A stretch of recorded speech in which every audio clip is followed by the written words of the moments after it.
তেওঁ আছিল মানদেশীয় আহোম ৰাজকোঁৱৰ। দেউতাক আছিল মানদেশৰ এখন প্ৰদেশৰ শাসনকৰ্তা। গংধৰ কোঁৱৰে যেতিয়া ব্ৰিটিছৰ বিৰুদ্ধে বিদ্ৰোহ ঘোষণা কৰিছিল, সেইখিনি সময়তে তাৰ মাত্ৰ এবছৰৰ পাছত অৰ্থাৎ 1829 চনত এইজনা মানদেশীয় আহোম ৰাজকোঁৱৰেও ব্ৰিটিছৰ বিৰুদ্ধে বিদ্ৰোহৰ সূচনা কৰিছিল। তেওঁ পৰিকল্পনা কৰিছিল মানদেশৰ পৰা মান সেনাৰ সহযোগত অসম আক্ৰমণ কৰিব, অসমৰ পৰা ব্ৰিটিছক খেদিব বা অসম স্বাধীন কৰিব। আৰু নিজৰে পৰিকল্পনা সাৰ্থক কৰাৰ বাবেই তেওঁ মানদেশৰ পৰা নামি আহি শদিয়াত বাহৰ পাতি আছিল। আৰু শদিয়াৰ পৰাই আহোম ডাঙৰীয়াসকলৰ সৈতে তেওঁ যোগাযোগ কৰাৰ প্ৰচেষ্টা অব্যাহত ৰাখিছিল। কিন্তু তেওঁৰে দুৰ্ভাগ্য যে তেওঁৰ এই প্ৰচেষ্টা ফলৱৰ্তী নহ'ল। তেওঁ শদিয়াত ব্ৰিটিছৰ হাতত আহি বন্দী হ'ল। কোন আছিল এইজনা মানদেশীয় আহোম ৰাজকোঁৱৰ? তেওঁৰ শেষ পৰিণতি কি হ'ল? আহক আজি আমি এই ভিডিঅ'টোত আলোচনা কৰিম। নমস্কাৰ, মোৰ নাম ধ্ৰুৱজ্যোতি বৰুৱা।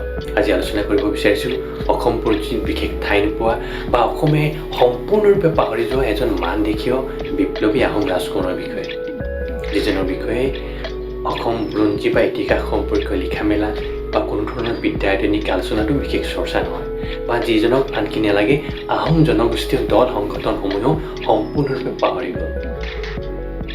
আলোচনা কৰিব বিচাৰিছোঁ মানদেশীয় আহোম ৰাজকোঁৱৰ গদাধৰ কোঁৱৰৰ বিষয়ে। স্বৰ্গদেউ গদাধৰ সিংহৰ দৰেই এইজনা গদাধৰ কোঁৱৰ অৱশ্যে আছিল তুংখুঙীয়া ভৈৰৱ। আলোচনাটো আগবঢ়াই নিয়াৰ পূৰ্বে এটা কথা স্পষ্ট কৰি দিওঁ, আমাৰ এই আলোচনাৰ আধাৰ হ'ল অসম বুৰঞ্জীৰ বিক্ষিপ্ত তথ্যৰ লগতে ব্ৰিটিছৰ নথি। পুৰণি দিনৰ মহাফিজখানা বুলি যাক কোৱা হয়, যাক বৰ্তমান আৰ্কাইভ বুলি কোৱা হয়, সেই মহাফিজখানাৰ পুৰণি নথিৰ আধাৰতেই আমি গদাধৰ কোঁৱৰৰ বিদ্ৰোহ সম্পৰ্কে আলোচনা কৰিম। ব্ৰিটিছৰ নথিত গদাধৰ কোঁৱৰ সম্পৰ্কে ভালেখিনি অজনা কথা জানিব পাৰি। এতিয়া প্ৰশ্ন হ'ল গদাধৰ কোঁৱৰ কোন? আহক আমি বুৰঞ্জীত পাঠ লুটিয়াই চাওঁ।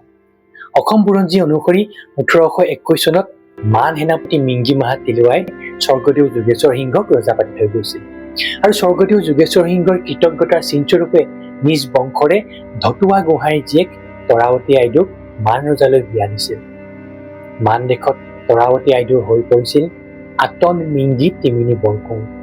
আৰু এই তৰাৱতী আইদেউৰ সৈতে মান দেশলৈ গৈছিল তেওঁৰ দেউতাক ধতুৱা গোহাঁই বা আটন মেণ্ডা, আৰু লগত গৈছিল তৰাৱতী আইদেউৰ ককায়েক।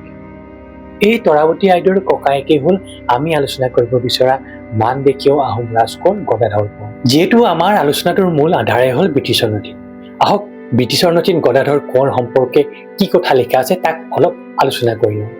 পুনতে আলোচনাৰ বাবে আগবঢ়াই আনিছোঁ চিক্ৰেট কনচালটেশ্যন 25 জুন 1830, অৰ্থাৎ 1830 চনৰ 25 জুনৰ এখন অতি গোপনীয় পত্ৰ। কি এই পত্ৰ? এই পত্ৰখন হ'ল এই সময়ৰ অসমৰ পলিটিকেল এজেণ্ট ডেভিড স্কটে চিফ ছেক্ৰেটাৰী জৰ্জ চুইণ্টনলৈ প্ৰেৰণ কৰা এখন পত্ৰ। গদাধৰ কোঁৱৰৰ গ্ৰেপ্তাৰ আৰু জেৰাৰ পৰৱৰ্তী সময়ত সবিশেষ বৰ্ণনা কৰি প্ৰেৰণ কৰা এই পত্ৰখনত ডেভিড স্কটে কি লিখিছিল এয়া অলপ চাই লওঁ আহক। He states that his Assamese name is Godadhar and his Burmese appellation is Wang or Yangame. তেওঁ কৈছে যে তেওঁৰ অসমীয়া নামটো গদাধৰ আৰু তেওঁৰ বাৰ্মিজ নামটো হ'ল ৱাং বা ইয়াংগমে। That he is a relation of the late Jogeshwar Singh, আৰু তেওঁ প্ৰয়াত যোগেশ্বৰ সিংহৰ আত্মীয়। And that about 8 or 9 years ago, he and his father ধতুৱা Gohain, who is now governor of Mendatin Mayu, accompanied to the court of Ava, a female relation styled Atong Ming Timini Borkori sent by the Raja of Assam. আজিৰ পৰা 8 আৰু 9 বছৰ পূৰ্বে তেওঁ আৰু তেওঁৰ দেউতাক ধতুৱা গোহাঁই, যি বৰ্তমান মেণ্ডাটিন মিউ নামৰ এখন ৰাজ্যৰ শাসনকৰ্তা, তেওঁলোকে ৰজাৰ নিৰ্দেশ অনুসৰি আটং মিংগি তিমিনি বৰকৰি নামৰ এগৰাকী কুঁৱৰীৰ সৈতে আহিছিল। And who was ultimately married to the then heir apparent and present king, আৰু যিগৰাকীয়ে সেই সময়ৰ উত্তৰাধিকাৰী বা বৰ্তমানৰ ৰজাৰ সৈতে বিয়া হৈছে। মানৰ প্ৰথম অসম আক্ৰমণৰ সময়ত ৰজা আছিল বডোপায়া। তেওঁৰ পাছত সিংহাসনৰ উত্তৰাধিকাৰী হয় তেওঁৰ নাতিয়েক বাগিদাও, অৰ্থাৎ তৰাৱতী আইদেউৰ বিয়া হৈছিল মান ৰজা বাগিদাও হৈ। এইখিনিতে অৱশ্যে আন এটা কথা উল্লেখ কৰি যাওঁ যে তৰাৱতী আইদেউৰ উপৰিও আন দুগৰাকী আহোম ৰমণী মান ৰজাৰ বৰকুঁৱৰী হৈছিল। তেওঁলোক আছিল ক্ৰমে ৰঙিলী আইদেউ আৰু হেমু আইদেউ। স্বৰ্গদেউ চন্দ্ৰকান্ত সিংহই বগা কোঁৱৰৰ জীয়েক হেমু আইদেউক মান ৰজালৈ বিয়া দিছিল। ঠিক তেনেদৰে চিংফু ৰজা বিছানাঙে ৰঙিলী আইদেউক মান ৰজালৈ বুলি বিয়া দিছিল। ঠিক তেনেদৰে বিশিষ্ট বুৰঞ্জীবিদ ডক্টৰ লীলা গগৈ ডাঙৰীয়াও তেখেতৰ বেলি মাৰ গ'ল নামৰ কিতাপখনত গদাধৰ কোঁৱৰৰ বিদ্ৰোহ সম্পৰ্কে সবিশেষ উল্লেখ কৰি গৈছে। ডক্টৰ লীলা গগৈ ডাঙৰীয়াই গদাধৰ কোঁৱৰৰ পৰিচয় দি লিখিছে, মানৰ অসম আক্ৰমণৰ অন্তত বদন বৰফুকনে চন্দ্ৰকান্ত সিংহৰ সম্পৰ্কীয় ভোগা কোঁৱৰৰ জীয়েক হেমু আইদেউক মান ৰজা বডোফালৈ বিয়া দি মিত্ৰতা স্থাপন কৰিছিল। মানৰ তৃতীয় আক্ৰমণৰ আৰম্ভণিতে এইগৰাকী হেমু আইদেউৰে ককায়েক যোগেশ্বৰ সিংহক মিংগি মহা তিলুৱাই ৰজা পাতিছিল। যোগেশ্বৰ সিংহয়ো কৃতজ্ঞতাৰ চিনস্বৰূপে নিজ বংশৰে ধতুৱা গোহাঁই জীয়েক তৰাৱতী আইদেউক মান ৰজালৈ বিয়া দিছিল। এইগৰাকী কুঁৱৰীক মান ৰজা বগোদয়াই আতং মিংগিত বৰকণি পাতিছিল। লগত গৈছিল পিতৃ ধতুৱা গোহাঁই আৰু পুত্ৰ গদাধৰ কোঁৱৰ। কোঁৱৰক মান ৰজাই উত্তৰ ব্ৰহ্মৰ চান ৰাজ্যৰ এখন শাসনকৰ্তা পাতি থয়। তেওঁৰে পুতে গদাধৰ সিংহ বা গদাধৰ কোঁৱৰ। এতিয়া স্বাভাৱিকতে প্ৰশ্ন আহিব, গদাধৰ কোঁৱৰৰ বিদ্ৰোহ আৰু পৰিকল্পনা কেনেধৰণৰ আছিল? অসম বগা বঙালৰ হাতলৈ গ'ল, আহোমৰ বেলি মাৰ গ'ল, এই কথা মোটেও সহ্য কৰিব পৰা নাছিল গদাধৰ কোঁৱৰ।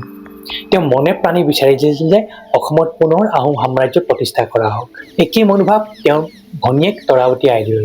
ব্ৰিটিছৰ নথি অনুসৰি তৰাৱতী আইদেউৱে বিচাৰিছিল যে আভাত থকা বা মান দেশত থকা তেওঁৰ ককায়েক ধনঞ্জয়ক অসমৰ ৰজা পতা হওক। মই আকৌ কৈছোঁ, ব্ৰিটিছৰ নথি অনুসৰি তৰাৱতী আইদেউৱে বিচাৰিছিল যে মান দেশত থকা তেওঁৰ ককায়েক ধনঞ্জয়ক অসমৰ ৰজা পতা হওক। সেয়ে এই ক্ষেত্ৰত তেওঁ নিজৰ স্বামী মান ৰজা বাগিদাওক খুব খাটনি ধৰিবলৈ ধৰিলে আৰু মান ৰজায়ো নিজৰ প্ৰিয়তমা পত্নীৰ কথা পেলাব নোৱাৰিলে। কিন্তু সেই বছৰটো অমংগলীয়া বুলি জ্ঞান কৰি তাৰ পাছৰ বছৰ অসমলৈ সৈন্য প্ৰেৰণ কৰিম বুলি মান ৰজাই নিজৰ প্ৰিয়তমা পত্নীক কথা দিলে আৰু ইয়াৰ সমস্ত ভাৰ পৰিল গদাধৰ কোঁৱৰৰ ওপৰত। এইখিনিতে মন কৰিবলগীয়া কথাটো হ'ল যে তৰাৱতী আইদেউৱে মান দেশত থকা তেওঁৰ ককায়েক ধনঞ্জয়ক অসমৰ ৰজা পাতিম বুলি কোৱা কথাটো কেৱল ব্ৰিটিছৰ নথিতে উল্লেখ আছে। আনকি নালাগে, ডক্টৰ লীলা গগৈ ডাঙৰীয়াই তেখেতৰ বেলি মাৰ গ'ল নামৰ কিতাপখনত গদাধৰ কোঁৱৰৰ বিদ্ৰোহ সম্পৰ্কে লিখিলেও তৰাৱতী আইদেউৱে মান দেশত থকা তেওঁৰ ককায়েক এজনক অসমত ৰজা পতাৰ তেওঁ যি মনোবাঞ্ছা আছিল, অভিপ্সা আছিল, এই বিষয়ে ডক্টৰ লীলা গগৈ ডাঙৰীয়াই কোনো কথা উল্লেখ কৰি যোৱা নাই। এতিয়া গুৰুত্বপূৰ্ণ প্ৰশ্নটো হ'ল, কোন এই ধনঞ্জয়? ডেভিড স্কটে চুইণ্টনলৈ প্ৰেৰণ কৰা পত্ৰখনত গদাধৰ কোঁৱৰৰ উদ্ধৃতি দি ধনঞ্জয়ৰ কথা লিখিলেও বা তৰাৱতী আইদেউৱে ধনঞ্জয়ক অসমৰ ৰজা পাতিব বিচৰা কথাটো লিখিলেও কোন এই ধনঞ্জয় তেওঁ উল্লেখ কৰি নগ'ল। অৱশ্যে হয়, সেইখিনি সময়তে অসম বুৰঞ্জীৰ এটা অতি গুৰুত্বপূৰ্ণ চৰিত্ৰ আছিল ধনঞ্জয় পিয়লীয়া বৰগোহাঁই বা ধনঞ্জয় পিয়লীয়া বৰগোহাঁই। কোনো বুৰঞ্জীক বা কোনো নথিত তেখেতৰ নাম ধনঞ্জয় পিয়লীয়া বৰগোহাঁই বুলি আছে আৰু কোনো বুৰঞ্জীবিদে তেখেতক ধনঞ্জয় পিয়লীয়া বৰগোহাঁই বুলি কয়। এতিয়া প্ৰশ্ন হ'ল, কোন এই ধনঞ্জয় পিয়লীয়া বৰগোহাঁই বা কোন এই ধনঞ্জয় পিয়লীয়া বৰগোহাঁই? এই ধনঞ্জয় পিয়লীয়া বৰগোহাঁই হ'ল অসমৰ প্ৰথমজন বিপ্লৱী গমধৰ কোঁৱৰৰ প্ৰধান সহযোগী বা গমধৰ কোঁৱৰৰ মন্ত্ৰণাদাতা। ব্ৰিটিছে যেতিয়া গমধৰ কোঁৱৰক গ্ৰেপ্তাৰ কৰিছিল, ঠিক একেই সময়তে ধনঞ্জয় পিয়লীয়া বৰগোহাঁই বা ধনঞ্জয় পিয়লীয়া বৰগোহাঁইকো গ্ৰেপ্তাৰ কৰিছিল। অৱশ্যে ধনঞ্জয় পিয়লীয়া বৰগোহাঁই তেওঁৰ পুত্ৰৰ সৈতে ব্ৰিটিছৰ হাতৰ পৰা পলাই যায়।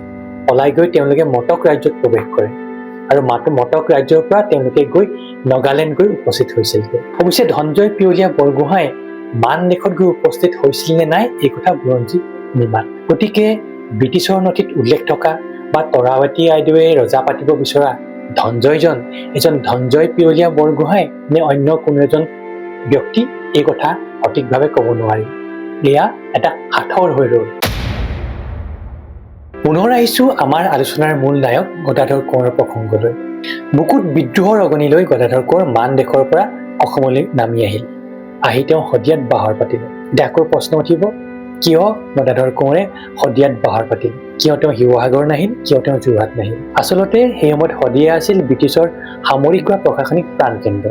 শদিয়াৰ পৰাই ব্ৰিটিছে মূলতঃ উজনি অসমখন নিয়ন্ত্ৰণ কৰিছিল বা পাহাৰীয়া এলেকাসমূহত নিজৰ প্ৰভুত্ব বিস্তাৰৰ যত্ন কৰিছিল। সেয়েহে গদাধৰ কোঁৱৰ শদিয়ালৈ আহি ব্ৰিটিছৰ শক্তি সামৰ্থ্য উমাল ল'বলৈ ধৰিলে। যিহেতু তাৰ এবছৰ পূৰ্বে গমধৰ কোঁৱৰে বিদ্ৰোহ কৰিছিল, স্বাভাৱিকতে যথেষ্ট হস্তমুহি আছিল ব্ৰিটিছ বাহিনী। গতিকে গদাধৰ কোঁৱৰে নিজক গা বচোৱাৰ বাবে তেওঁ এইবাৰ এটা অভিনৱ পন্থা ল'লে। তেওঁ এইবাৰ খামতি পুৰোহিত বা বৌদ্ধ ভিক্ষুৰ বেশ ধৰিলে আৰু বৌদ্ধ ভিক্ষুৰ ৰূপ ধৰি গদাধৰ কোঁৱৰ বা ব্ৰিটিছৰ শক্তি সামৰ্থ্য, ক'ত সামৰিক গোট আছে, ক'ত কিমান সৈন্য বাহিনী আছে, ক'ত কিমান অস্ত্ৰ শস্ত্ৰ আছে, তাৰ উমান ল'বলৈ ধৰিলে। ইয়াৰ সমান্তৰালভাৱে তেওঁ সেই সময়ৰ স্থানীয় সৰু ৰাজ্যসমূহলৈ গৈ তাৰ ৰজা প্ৰজা সৈন্যসকলক লগ ধৰি এটা ব্ৰিটিছ বিৰোধী ফৌজ তৈয়াৰ কৰাত লাগিল। একে সময়তে তেওঁ আহোম ডা ডাঙৰীয়াসকলৰ সৈতে যোগাযোগ কৰাৰ প্ৰচেষ্টা অব্যাহত ৰাখিলে। এইখিনি সময়তে গদাধৰ কোঁৱৰে লগ পালে ছুবেদাৰ জালিম সিঙক। যিহেতু ছুবেদাৰ জালিম সিং দেশীয় সৈনিক আছিল, গদাধৰ কোঁৱৰে নিজৰ বিশ্বাসত জালিম সিঙক সকলোখিনি কথা ক'লে। লগতে গদাধৰ কোঁৱৰে জালিম সিঙক অনুৰোধ জনালে যে অসমৰ পৰা ব্ৰিটিছক খেদাত জালিম সিঙৰ ফালৰ পৰা সহায় সহযোগিতা আগবঢ়াব লাগে, বা সন্ধিয়াত যিসকল পলিটিকেল অফিচাৰ আছে বা যিসকল ব্ৰিটিছ বিষয়া বা সেনাবাহিনী আছে তেওঁলোকক খেদাত বা তেওঁলোকক হত্যা কৰাত সৈন্য সামন্ত দি অস্ত্ৰ শস্ত্ৰ দি গদাধৰ কোঁৱৰক সহায় কৰিব লাগে। কিন্তু জালিম সিং সঁচাকৈ জালিম আছিল। তেওঁ গদাধৰ কোঁৱৰৰ পৰা সকলোখিনি মনৰ কথা উলিয়াই লয় আৰু ব্ৰিটিছক জনাই দিলে। ব্ৰিটিছৰ নিৰ্দেশ অনুসৰি জালিম সিঙে পৰৱৰ্তী সময়ত গদাধৰ কোঁৱৰক গ্ৰেপ্তাৰ কৰিলে আৰু গ্ৰেপ্তাৰ কৰি তেওঁক গুৱাহাটীলৈ চালান দিলে। এইবাৰ গুৱাহাটীত গদাধৰ কোঁৱৰৰ জেৰা চলিল। ব্ৰিটিছে যেতিয়া গম পালে যে গদাধৰ কোঁৱৰ কোনো এলা পেচা ব্যক্তি নহয়, তেওঁ আহোম ৰাজ পৰিয়ালৰ হয়, তাৰ সমান্তৰালভাৱে মান দেশৰ বা ম্যানমাৰৰ ৰাজ পৰিয়ালৰ সৈতে তেওঁ সম্পৰ্ক আছে, স্বাভাৱিকতে ব্ৰিটিছ খুব সন্তুষ্ট বা খুব সতৰ্ক হৈ পৰিল। এই বিদ্ৰোহত প্ৰত্যক্ষ বা পৰোক্ষভাৱে মান ৰজা বাগিদাৰৰ হাত আছে নেকি তাক জানিবৰ বাবে ডেভিড স্কটে তেওঁ ঊৰ্ধ্বতন কৰ্তৃপক্ষ বা গভৰ্ণৰ জেনেৰেল ইন কাউন্সিললৈ এখন পত্ৰ প্ৰেৰণ কৰিলে। তেওঁ পত্ৰযোগে জনালে যে এই ক্ষেত্ৰত মান ৰজাক তলব কৰিব লাগে, মান ৰজাক সোধা পোছা কৰিব লাগে। সেই সময়ত মান দেশত ব্ৰিটিছ সৈন্যৰ দায়িত্বত আছিল মেজৰ বাৰ্নি। মেজৰ বাৰ্নি আকৌ ইতিপূৰ্বে আছিল অসমত, গতিকে ইয়াৰ তদন্তভাৰ মেজৰ বাৰ্নিক দিব লাগে বুলিও ডেভিড স্কটে পত্ৰযোগে তেওঁ ঊৰ্ধ্বতন কৰ্তৃপক্ষক তেওঁৰ ফালৰ পৰা আৰ্জি দিলে। ইয়াৰ পাছত কি হ'ল? গদাধৰ কোঁৱৰৰ কি শাস্তি হ'ল? তেওঁ ক'ত জেলত ৰাখিলে? তেওঁক দেশান্তৰিত কৰিলে নে তেওঁক মৃত্যুদণ্ড দিলে? এই সম্পৰ্কে ব্ৰিটিছৰ নথিত কোনো কথা উল্লেখ নাই। অসম বুৰঞ্জীও এই সম্পৰ্কে সম্পূৰ্ণ নিৰ্ণয়। এনেদৰেই ইতিহাসৰ পাতৰ পৰা হেৰাই গ'ল প্ৰথম পৰ্যায়ৰ স্বাধীনতা আন্দোলনৰ এজন আগশাৰীৰ নেতা বা আগশাৰীৰ বিপ্লৱী গদাধৰ। গদাধৰ কোঁৱৰৰ কি হ'ল, কেনেধৰণৰ শাস্তি হ'ল তাক জনাৰ বাবে ইতিহাস বুৰঞ্জীৰ গৱেষকসকলে কোনো ইচ্ছাও প্ৰকাশ নকৰিলে বা কোনো চেষ্টাও নকৰিলে। আৰু এনেদৰেই আপোনাৰ মোৰ মাজৰ পৰা বা সম্পূৰ্ণ চৰ্চাৰ পৰা আঁতৰি গ'ল গদাধৰ কোঁৱৰ। অৱশ্যে গদাধৰ কোঁৱৰৰ এই বিদ্ৰোহে ব্ৰিটিছৰ অন্দৰমহলত ভালকৈ কঁপনি তুলিলে। ইয়াৰ আগৰ বছৰ অৰ্থাৎ 1828 চনত গমধৰ কোঁৱৰে বিদ্ৰোহ কৰিছিল, তাৰ পাছৰ বছৰ অৰ্থাৎ 1829 চনত গদাধৰ কোঁৱৰে বিদ্ৰোহ কৰিলে। গতিকে পৰৱৰ্তী সময়ত কোনো এজন আহোম ৰাজকোঁৱৰে যাতে এনেদৰে বিদ্ৰোহ নকৰে বা অসমত যাতে এনেধৰণৰ বিদ্ৰোহাত্মক পৰিৱেশ পৰিস্থিতিৰ সৃষ্টি নহয়, তাৰ সতৰ্কতামূলক পদক্ষেপ ৰূপে বা তাৰ সুৰক্ষামূলক পদক্ষেপ ৰূপে যোৰহাটত এটা ফৰ্ট বা এটা দুৰ্গ স্থাপন কৰিব লাগে বুলি ডেভিড স্কটে তেওঁ ঊৰ্ধ্বতন কৰ্তৃপক্ষক আৰ্জি দিলে। তেওঁ লগতে এইটোও ক'লে যে এই ফৰ্টটো প্ৰয়োজনত জেল হিচাপে ব্যৱহাৰ কৰিব পৰা যাব। 1830 চনত 12 জুন ডেভিড স্কটৰ এই পত্ৰ বা ডেভিড স্কটৰ এই আৰ্জিৰ ভিত্তি কৰি পৰৱৰ্তী সময়ত যোৰহাটত স্থাপন হ'ল যোৰহাট জেল।